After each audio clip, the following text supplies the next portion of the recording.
I removed the basic cube and replaced it with a sphere that I formed into the general shape of a head.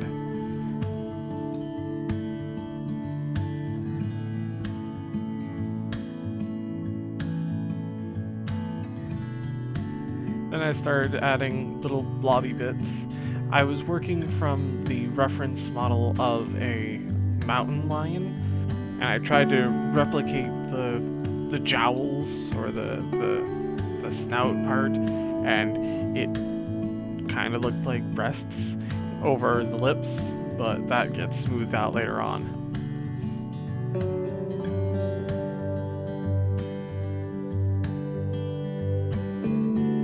The eyes are always an important part of creating models. It gives a general size and shape to everything that's going on.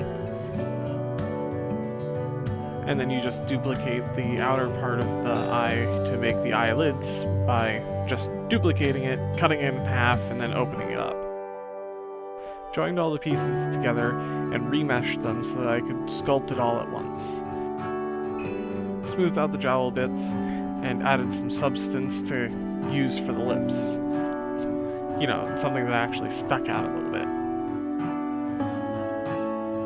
I always add a whole bunch around the cheeks and the jawline, probably a little bit too much.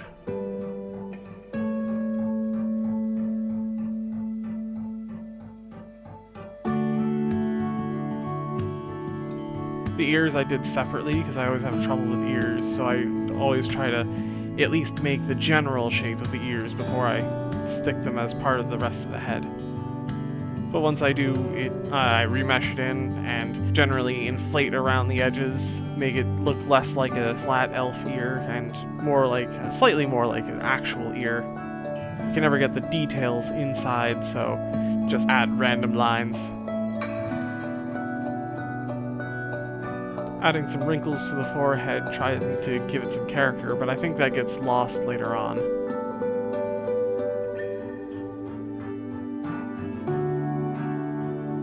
I have to move the jaw backwards a bunch because I always end up with it too far forward, and then when I try to close the mouth later, it looks weird. But I think I got it right this time.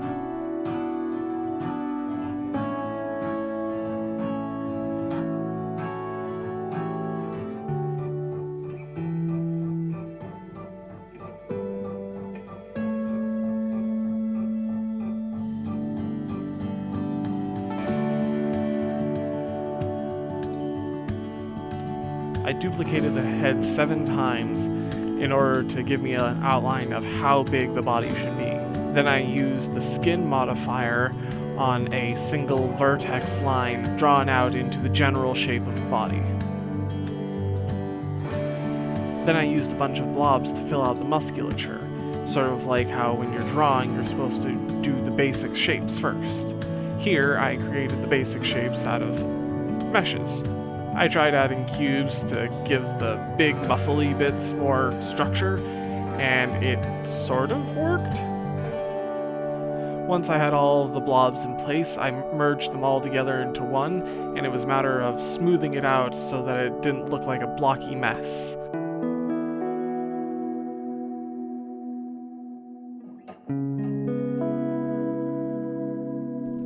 As you can see, it's sort of a big blob of squares and odd shapes, but once you smooth it out with the sculpting tools, it actually starts resembling a human being. I swear.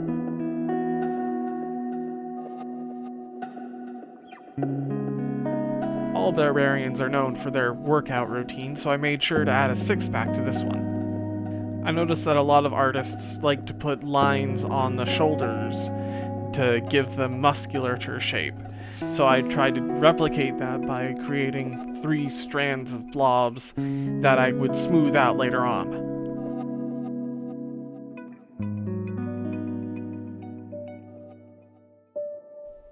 After I was done with the basic shape of the body, I decided to work on the hands. Using a skin modifier on a vertex line, I gave it some volume, then duplicated it a bunch of times in order to make it the general shape of a hand. Each of the vertex lines became a finger, another one for the thumb, and then a cube to give the basic shape of the palm. Then extruded that out into the wrist.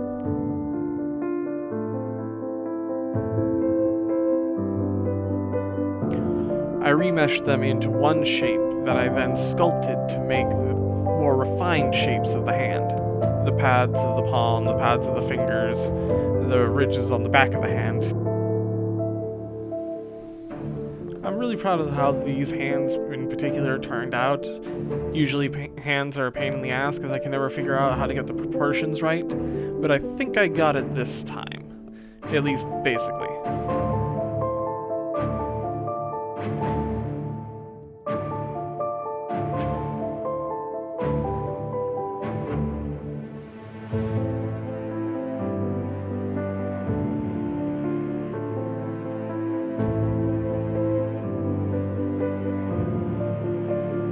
I repeated the technique of using blob lines as bones that I used in the hand in the foot, but this time I didn't go as far because about halfway through I realized the Barbarian isn't going to be shoeless, ever. So I just needed the basic shape of the foot so that I could, create a boot around it, and a really basic boot at that.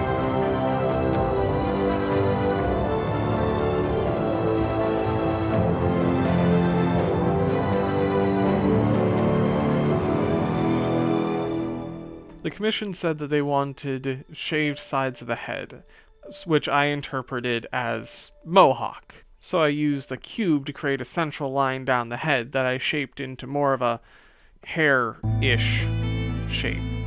Again, it was basically just an outline for what I was going to do later. I'm giving her tubes on the side of her head that will stand in for the braids that I'll make later. Next comes the incredibly tedious task of retopology. What I did was basically messy sculpting. The messy sculpt is just a bunch of triangles in the general shape that I wanted.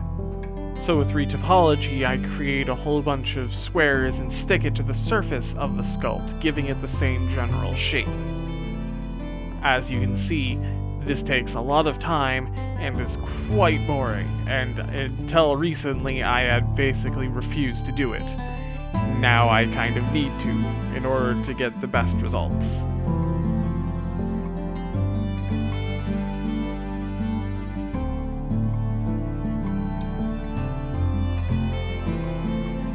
The specific little shapes are the hardest. The corners of the eyes and the mouth, where they fold over each other, can cause a lot of problems when you're trying to do retopology.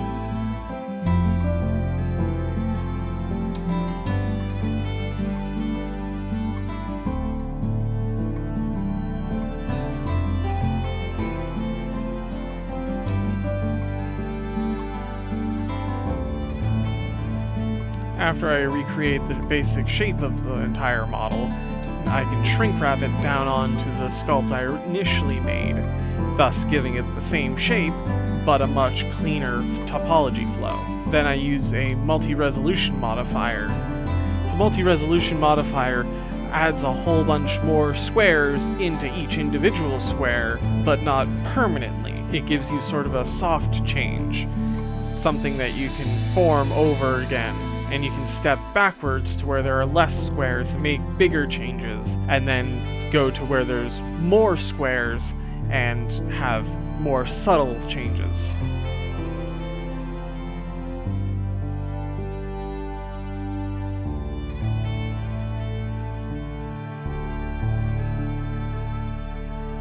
You'll notice that I created the head, the body, the hands, and the feet all separately.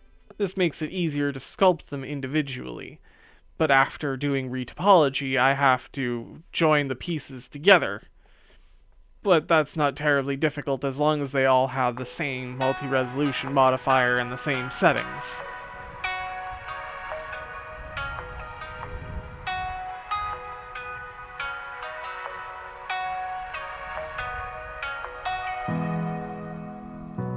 I didn't get technical with the hair.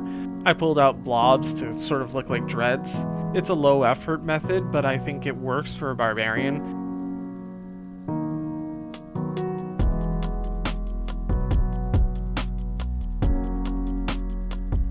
designs you're seeing now are my own personal armature. I started with the meta rig that is incorporated into Blender, but I didn't really like the way it turned out whenever I used it, so I used it as a base to sort of make my own, and I'm modifying it little by little, and every so often when I'm creating a face, I'll just drag in the bones that I've already made, so I don't have to create a new set of bones every single time. A few keystrokes later, and now the body moves along with the bones. The next part is just me trying to figure out if there are any obstructions or anything that looks kind of weird that I need to correct. I try to use poses that I'm at least somewhat familiar with so that I can see what pieces are wrong. This time I decided to go with a sort of tree pose.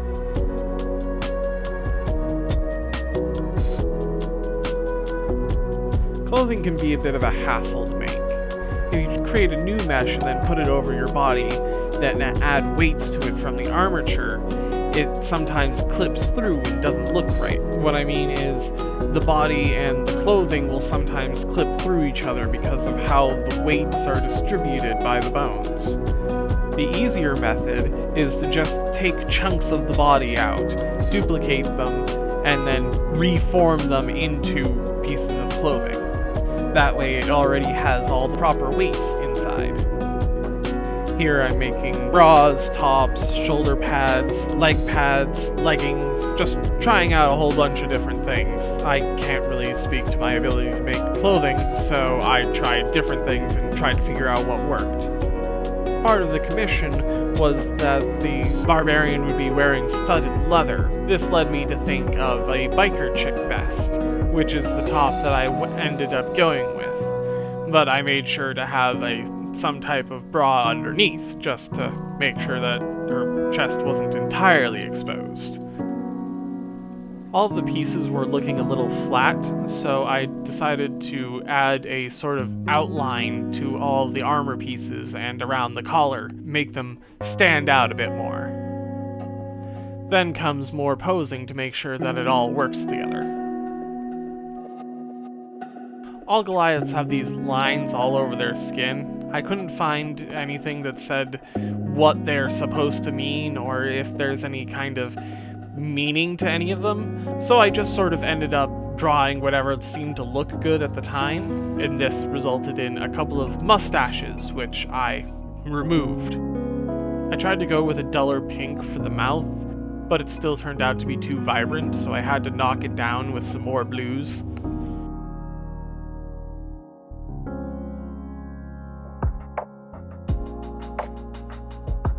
I added scars earlier, and I knew I wanted the scars to have a different sort of color tone than the rest of the skin. I was hoping it would make the scars stand out a bit. Just coloring the skin doesn't actually make it look good, so you have to play around with the shaders a little bit, but that looks very samey and dull, and I go back and forth on it a lot, so I'm just gonna skip most of it.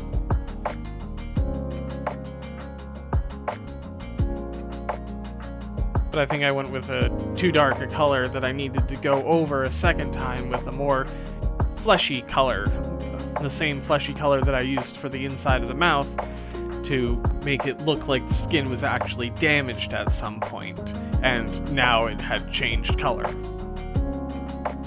Not that adding detail to the scars really matters all that much, because I'm going to be covering them up with clothing anyway, but I know they're there, and that's what's important. Since the vest and the shoulder pads are supposed to be studded leather, I tried to make a more leather-like material rather than just sort of brown. It's sort of got this texture to it, which I tried to replicate, but it only showed up so well, especially here. After that, it was on to making the axes. I started out with the general shape of an axe, then I used a modifier to give it some thickness. And a little trick I picked up not too long ago where you can change where the thickness shows up. I made the center thicker without making the ends thicker. And a really basic handle and some straps to make it look like it's got a grip of some kind. Then I used duplicates of those same straps in order to hold the axe head in place on the stick.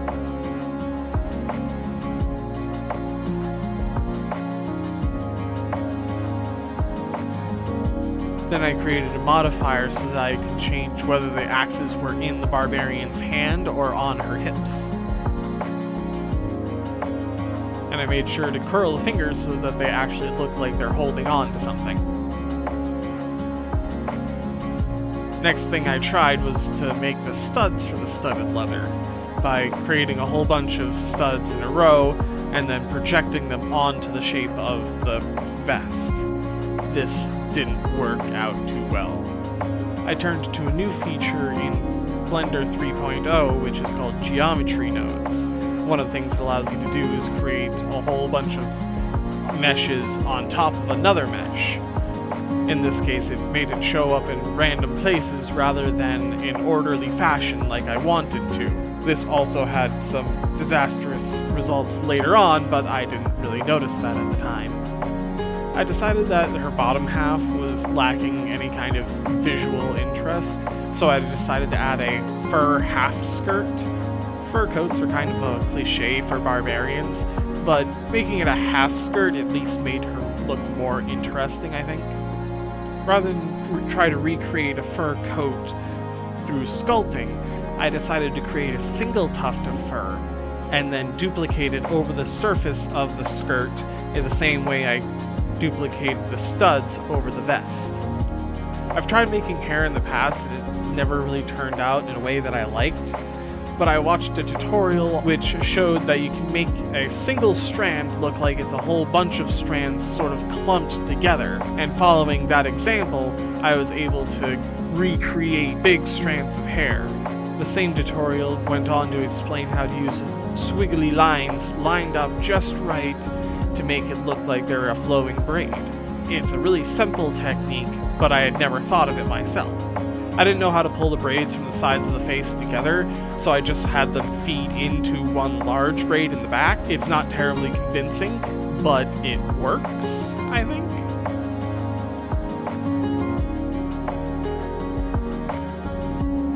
At this point, I remembered that I was supposed to create the teeth a long time ago. I decided to go with sort of a curvy blob method, rather than try to make hyper-realistic teeth. We all remember the original Sonic trailer. Nobody wants that. Nobody wants that. Then I just recreated her tongue, made sure that it had its own bones. Yes, tongues have bones. Don't you know anything about anatomy? And after that, it was just a small set of animations. And you can see the terrible results of that geometry node, where all of her studs are just sort of bouncing around everywhere. Thank you for watching.